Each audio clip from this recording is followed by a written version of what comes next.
Authority સુધી પહોંચતી નથી। બનાવ બન્યા પછી ઘણીવાર થાય કે આ તો હું જાણતો હતો પહેલેથી, આવી તો અમને પણ પહેલાંથી ખબર હતી।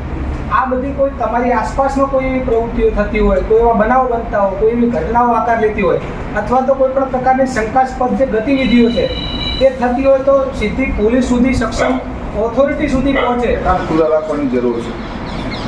આંતરરાષ્ટ્રીય સરહદ એટલે એક સેન્સિટિવ એરિયા કહેવાય। એક તમારી નાની ઇન્ફોર્મેશનથી ખૂબ મોટી ઘટના ઘટવાની હોય તો એ અટકાવી શકાય। આ ટૂંકી વાતમાં આ વાતને પૂરી તો દરેક ગામમાંથી પોલીસ મિત્રો જે બનાવ્યા છે એ તમારે પોલીસને મદદરૂપ થવા માટે તમને આઈ કાર્ડ પણ આપવામાં આવ્યા હશે ઘણાને, જે પોલીસ મિત્ર હશે। સાંતલપુર સરહદી વિસ્તારમાં સુરક્ષાને લઈને અખંડ ભારતનું જે સપનું છે તે તૂટે નહીં તે માટે સુરક્ષાને લઈને પોલીસ અને સાંતલપુર વિસ્તારના અગ્રણીઓ સાથે મીટિંગનું આયોજન કરવામાં આવ્યું હતું। આ મીટિંગમાં સાંતલપુર વિસ્તારમાં જે વિકાસ થઈ રહ્યો છે તે મુજબ આંતરરાષ્ટ્રીય બોર્ડર હોવાથી આ વિસ્તારની સુરક્ષા પણ જરૂરી છે। આ વિસ્તારમાં આવતા ફેરિયા, સોલાર પેનલ પર નોકરી કરતા વ્યક્તિઓ કે કોઈ કામ ચાલુ હોય ને તેમાં કામ કરતા મજૂરો કોણ છે તેનું સુરક્ષાને લઈને વેરિફિકેશન જરૂરી છે। સાંતલપુર સરહદી વિસ્તારમાં અદાણી કંપની પણ આવનાર છે, સોલાર પ્લાન્ટ પણ છે તેમજ અન્ય વિવિધ પ્લાન્ટ આ વિસ્તારમાં છે, જેથી આ બોર્ડર એરિયા હોય, સુરક્ષાને ધ્યાનમાં લઈને આ વિસ્તારના લોકોએ જાગૃત થવાની જરૂર છે। પોલીસને ખબર ન હોય તેવી વાતથી પોલીસ સુધી પોલીસ મિત્રો પહોંચાડશે અને પોલીસ સાથે મિત્ર બની આ વિસ્તારની સુરક્ષાની તમામ ગતિવિધિ પોલીસ સુધી પહોંચાડે તેવી અપેક્ષા સાથે સાંતલપુર પોલીસ સ્ટેશનના પીએસઆઈ ચૌધરીએ શું કહ્યું તે આ વિડીયોમાં જોઈએ। એ સંમેલનનું આપણે જે આયોજન આજરોજ કર્યું છે એ સંમેલનમાં અત્યારે ઉપસ્થિત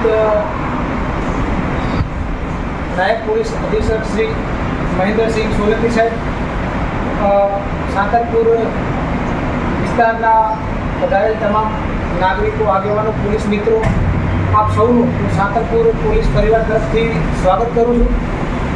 આજરોજ તમારી વચ્ચે ઉપસ્થિત થવાનું જે કારણ છે કે આજરોજ જે અખંડ ભારત પોલીસ જે આ મિટિંગનું આયોજન કરવામાં આવ્યું છે એનું કારણ એ છે અને એની જે પાછળ જે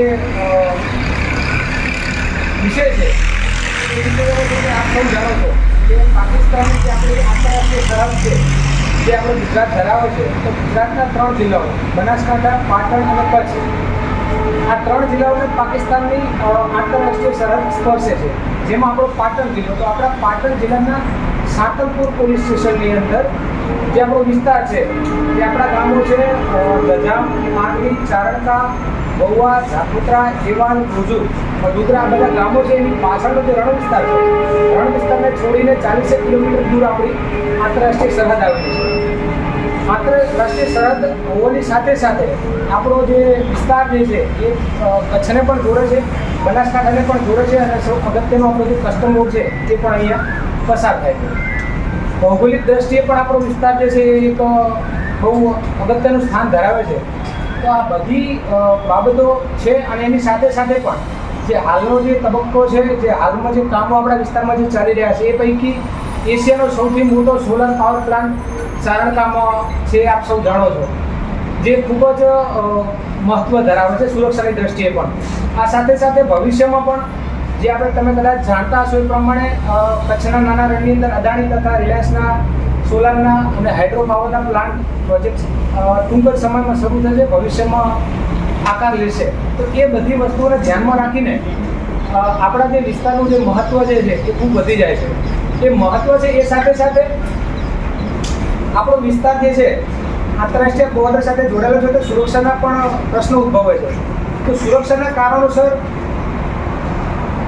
આજુબાજુના જે ગામડાઓ છે, સરહદના ગામડાઓ છે, તો એ ગામડાના લોકો કે પોલીસ મિત્ર તરીકે પોલીસને કઈ રીતે મદદ કરી શકે અને અખંડ ભારત જે શબ્દ છે, અખંડ ભારત, એની અંદર વસ્તુ એ છે કે અખંડ ભારતની જે અખંડિતતા છે એને જોડી રાખવા માટે, એને જાળવવા માટે, એને સાચવવા માટે પોલીસ પણ તમારી મિત્ર બને અને તમે પણ પોલીસના મિત્ર બનો અને એકબીજા સાથે સુરક્ષાને લગત માહિતીનું આદાન પ્રદાન થાય, સંકલન થાય અને જે આપણી સુરક્ષામાં ક્યાંય છેડા ના થાય એ બધા વિષયોને અનુરૂપ આપણે એકબીજાને કઈ રીતે મદદ કરી શકીએ. આપણા ગામડાઓમાં કોઈ પણ પ્રકારના બનાવો બને છે કે જે રાષ્ટ્રીય સુરક્ષાની દ્રષ્ટિએ મહત્વ ધરાવે છે, કોઈ એવી હિલચાલ થાય છે, કોઈ શકમંદ પ્રવૃત્તિઓ થાય છે કે જેના લીધે આપણી રાષ્ટ્રની સુરક્ષા ઉપર જોખમ થઈ શકે છે, તો એવા વિષયો ઉપર આપણે બધા એકબીજા સાથે સંલગ્ન રહીએ.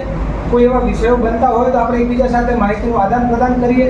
ઘણીવાર એવું બનતું હોય છે કે જ્યાં સુધી પોલીસ સામેથી ના પૂછે અથવા તો કોઈ એવો વિષય ના ઉદ્ભવે ત્યાં સુધી કોઈ પણ પ્રકારની માહિતી પોલીસ સ્ટેશન સુધી કે જે તે ઓથોરિટી સુધી પહોંચતી નથી. બનાવ બન્યા પછી ઘણીવાર થાય કે આ તો હું જાણતો હતો પહેલેથી, આવી તો અમને પણ પહેલાંથી ખબર હતી. આ બધી કોઈ તમારી આસપાસમાં કોઈ એવી પ્રવૃત્તિઓ થતી હોય, કોઈ એવા બનાવો બનતા હોય, કોઈ એવી ઘટનાઓ આકાર લેતી હોય અથવા તો કોઈ પણ પ્રકારની શંકાસ્પદ જે ગતિવિધિઓ છે એ થતી હોય તો સીધી પોલીસ સુધી, સક્ષમ ઓથોરિટી સુધી પહોંચે અને એ બાબતે આપણે યોગ્ય પગલાં લઈ શકીએ અને ભવિષ્યમાં પણ જે આપણા દેશની જે અખંડતા છે, સુરક્ષા છે, એને કોઈ આંચ ના આવે અને આપણે બધા એકબીજા સાથે સંલગ્ન રહી અને કામ કરીએ. કંઈ એવા બનાવ બને તો આપણે પોલીસને જાણ કરીએ. જે પોલીસ મિત્ર બનાવવાનો એ પાછળનો ઉદ્દેશ આ છે. એના માટે આજે બધા મિટિંગનું આયોજન કર્યું છે. તો આ વિષયમાં થોડી વધારે વિસ્તૃત માહિતી આપવા માટે આપણા વિસ્તારના કનૈયાલાલ રાજગોરને વિનંતી કરીશ કે તેઓ આ બાબતે બે શબ્દો કહેશે. પાટણ જિલ્લાના સાંતલપુર તાલુકાના સરહદી તાલુકો માનવામાં આવે છે. સાંતલપુર તાલુકો એક તરફ પાકિસ્તાની બોર્ડરે આવેલો તાલુકો છે, જ્યાં વારંવાર પાકિસ્તાનીઓ ઝડપાતા હોય છે, જેથી આ વિસ્તારના ગ્રામ્ય વિસ્તારની સુરક્ષાની ચિંતા સરકાર વારંવાર કરતી હોય છે. અગાઉના સમયમાં આ ગ્રામ્ય વિસ્તારમાં એસએસબી દ્વારા યુવાનોને સુરક્ષાને લઈને ટ્રેનિંગ પણ પૂરી પાડવામાં આવતી હતી. આમ આ એરિયાની સતત સરકારે ચિંતા કરી છે. ત્યારે હવેના સમયમાં સાંતલપુર બોર્ડર એરિયામાં મોટા પ્રમાણમાં વિકસિત એરિયા જોવા મળી રહ્યો છે. ત્યારે ફરી સરકારે ચિંતા કરી છે. ત્યારે સાંતલપુર પોલીસ દ્વારા એરિયામાં રહેતા લોકોના વેરિફિકેશન કરવા, અન્ય રાજ્યના સાંતલપુર વિસ્તારમાં વસવાટ કરતા લોકો ભાડૂતોની નોંધ કરવી વગેરે બાબતો પર પોલીસે સુરક્ષાને લઈને ભાર આપ્યો છે. અભિનંદન આપું છું કે તમે એક પોલીસ મિત્ર તરીકે તમે જોડાયા છો એટલે તમારા હૃદયમાં એક દેશભક્તિ અને પોલીસને મદદ કરવાની લાગણીઓ છે અને એના કોઈ અંકુરો છે, ભલે મદદ કરો કે ના કરો પણ એક પ્રકારની અંદર તમારા પેલી તો છે. અને તમને જે પોલીસ મિત્ર બનાવવામાં આવ્યા છે તો દરેક ગામમાંથી પોલીસ મિત્ર જે બનાવ્યા છે એ તમારે પોલીસને મદદરૂપ થવા માટે તમને આઈ કાર્ડ પણ આપવામાં આવ્યા હશે ઘણાને જે પોલીસ મિત્ર હશે. તો આપણે રાજગોર શ્રીએ કીધું એ રીતે કોઈ તમારે ગભરાવાની કોઈ જરૂર નથી. તમારા નામ બિલકુલ ગુપ્ત રાખવામાં આવે છે. માની લો કે તમને એવું લાગે કે રૂબરૂમાં નથી જવું તો તમે ટેલિફોનિક પણ જાણ કરી શકો છો. અને કોઈ પણ હિલચાલ કે શંકા લાગે એવું કાંઈ જરૂરી નથી. તમને એવું લાગે કાંઈ ફેરીઓ નવો આવ્યો છે ગામમાં, એવું પણ બની શકે. પછી કોઈ કંપની હોય, કંપનીની અંદર લેબર કોન્ટ્રાક્ટર હોય, એના જે બધા કારીગરો જે આવતા હોય એનું પોલીસ વેરિફિકેશન થયેલું હોવું જોઈએ. તમને ઘણીવાર એવું લાગે તમે ક્યાંક કેસ થાય, તમારી બેઠક હોય, ત્યાં તમને લાગે કે કોઈ વ્યક્તિ અવારનવાર શંકાસ્પદ વ્યક્તિ આવે છે તો તમારે સીધું તમારા બીટના જમાદારો એમને પણ જાણ કરી શકો છો. પછી થાણા મલદારને કરી શકો. યા ના હોય તો તમારા સીપીઆઈ સાહેબ હશે, નાયબ પોલીસ અધિક્ષક છે, એસપી સાહેબ છે. તમે આ રીતે તમને યોગ્ય લાગે, તમને લાગે કે મારે અહીં નથી જાણ કરવી ને અહીંયા કરવી છે, અહીંથી મારું નામ પેલું થશે તો તમે ગમે ત્યાં તમે જાણ કરી શકો છો કે આ વ્યક્તિ મને શંકાસ્પદ લાગે છે અને આની કોઈ પ્રવૃત્તિઓ હોય એ દેશ વિરોધી લાગે છે, તો એ રીતે પણ તમે જાણ કરી શકો છો. અને ફક્ત ઘણીવાર એવું બનતું હોય કે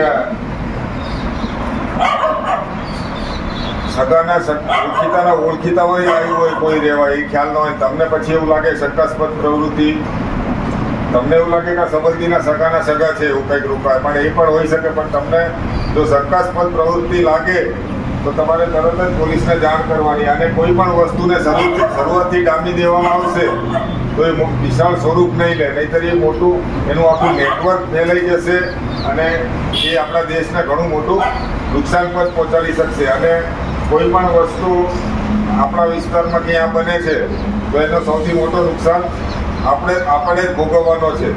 એટલે એક આશા રાખીએ છીએ કે તમે બધા પોલીસના મિત્ર બનીને સાચી માહિતી અને સારી માહિતી તેમજ કોઈ પણ અઘટ્ય પ્રવૃત્તિઓ ચાલતી હોય અથવા શંકાસ્પદ વ્યક્તિઓ લાગતા હોય તે બધું પોલીસને મળીને શેર કરશો, જેનાથી કે આપણે કોઈ પણ ઘટના જે દેશ વિરોધી બનતી હોય તેને અટકાવી શકીએ છીએ. અને આમાં તમારી કોઈ રજૂઆત કે સલાહ કે હોય તો પણ તમે અમે આપી શકો કે સાહેબ આવું થવું જોઈએ, આ થવું જોઈએ, તો એની પણ તમારા વિચારોને અમે સાંભળશું. પણ પછી જેટલું ગ્રાહ્ય રાખવા જેટલું હશે એમાં આપણે અમલીકરણ કરશું. બરાબર. સાંતલપુર વિસ્તારના જાગૃત નાગરિક કનૈયાલાલ રાજગોરો પણ આ વિસ્તારની ખૂબ ચિંતા કરતા જોવા મળે છે, જેમાં વન્ય પ્રાણીઓની ચિંતા હોય, વંદની જમીનો હડપવાના કિસ્સા હોય, તે તમામ બાબતોમાં કનૈયાલાલ રાજગોર ખૂબ ચિંતા કરે છે. ત્યારે મીટિંગમાં પણ કનૈયાલાલ રાજગોર આ મીટિંગમાં હાજર રહ્યા હતા, પોલીસ સાથે ચર્ચા કરી હતી. ત્યારે લોકોને આ બોર્ડર એરિયાની સમજણ આપી કોઈ પણ શંકાસ્પદ માહિતી હોય તો પોલીસને જાણ કરવાનું કહ્યું હતું. અગ્રણીએ શું કહ્યું હતું તે આ વિડીયોમાં જોઈએ. કામ ખુલ્લા રાખવાની જરૂર છે. આંતરરાષ્ટ્રીય સરહદ એટલે એક સેન્સિટિવ એરિયા કહેવાય. એક તમારી નાની ઇન્ફોર્મેશનથી ખૂબ મોટી ઘટના ઘટવાની હોય તો એ અટકાવી શકાય. આ ટૂંકી વાતમાં આ વાત હું પૂરી કરીશ. એક તમે તમારા ગામમાં કોઈ સખમંદ પ્રવૃત્તિ દેખાય છે, કોઈ અજાણ્યો વિષમ દેખાય છે, જેના ઉપર તમને શંકા ઉદ્ભવે કે આ ક્યાંથી આવે આપણા ગામમાં, આ ઓલિયાવાળો માણસ એ બહારનો છે કે આપણે ઓળખતા નથી, એ ગામમાં કોઈનો સગા સંબંધીનો પણ નથી, એવા અંતરિયાળ વિસ્તારમાં ક્યાં રહેતો હોય તો આપણે ખાનગી રીતે પોલીસમાં પણ તમે જે કોઈ ઇન્ફોર્મેશન આપો છો, ભય રાખવાની જરૂર નથી. પોલીસ પણ ખાનગી રાખતી હોય, એમાં તમારું નામ લેવાનું, આવો ભય હોય તો પણ કાઢી નાખવાનું થાય. આપણે કામ આપણું રાષ્ટ્રીય સુરક્ષાનું, આપણે એમ નથી પવિત્ર હોવા જોઈએ, ચોખ્ખા હોવા જોઈએ. આપણા વ્યક્તિગત કોઈના સ્વાર્થ માટે પૂરું નામ આપીએ એવું તો નહીં, પણ ખરેખર આપણને એવું દેખાય છે કે સાહેબ ઇન્ફોર્મ કરીએ ખૂબ મોટી ઘટના ઘટવાની હોય તો ત્યાંથી એનો છેડો પકડી જાય. આપણે આશા રાખીએ છીએ કે આપણે બધાએ આંખ અને કાન ખુલ્લા રાખીને હવેનો જે વિકાસ થઈ રહ્યો છે, જે ડેવલપમેન્ટ આપણે વિસ્તારમાં જોઈ જ નથી, આપણે કલ્પના પણ નથી કરી કે આ વિસ્તાર આટલો બધો ડેવલપ થશે. પંજાબ પડ્યું હતું ત્યારે તો કોઈ ના આવે, હવે ડેવલપ થઈ રહ્યું છે. આ ડેવલપમેન્ટને કોઈ હવનમાં હાડકા હોમવાના હેતુથી આંતરરાષ્ટ્રીય કોઈ ષડયંત્ર રચાય એના માટે આપણે જાગતા રહેવાનું છે. અને આપણી પાસે જે કંઈ માહિતી આવે આપણે અહીંયા પણ આ મિટિંગનો આજે આવો હેતુ છે. આપણે આશા રાખીએ કે બધા અહીં આવેલા જાગૃત યુવાનો છે તો બધા સાથે મળી અને રાષ્ટ્રીય સુરક્ષા, દેશની મા ભૂમિની રક્ષા કરી જે આપી શકાય યોગદાન આપીએ. એવું નથી કે બોર્ડર ઉપર જઈને ઊભા રહીને રાઇફલ પકડી તે જ સુરક્ષા, આ પણ એક સુરક્ષાનું જ કામ છે. આજ આપણી જવાબદારી પણ આ જ છે કે કરીએ બધા. આવી આટલી વાત કરી મારી વાત વિરામ આપું.